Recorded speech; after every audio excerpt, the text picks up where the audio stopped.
Check email. Dear Stompard, I recently decided to write a classic novel. The problem is I don't know what makes a classic a classic. Can you help me? Thanks. Jay Simpson from Fort Worth, Texas. I'd like to answer. Well, Jay, I have taken English 10 so many times I think you could consider me an expert on the topic. First off, you start with your main hero.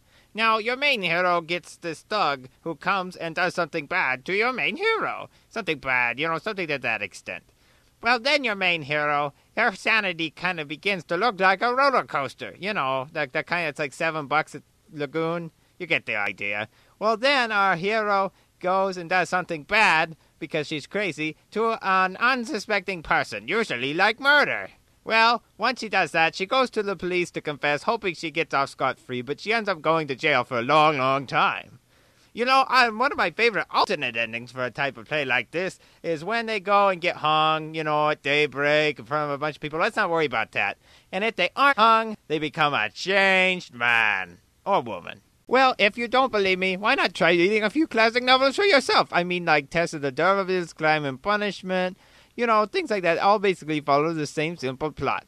Well, good luck on the novel. And if you ever make it successful in the New York Times bestseller list, send me a copy. All right, well, send me your emails and I will write you back.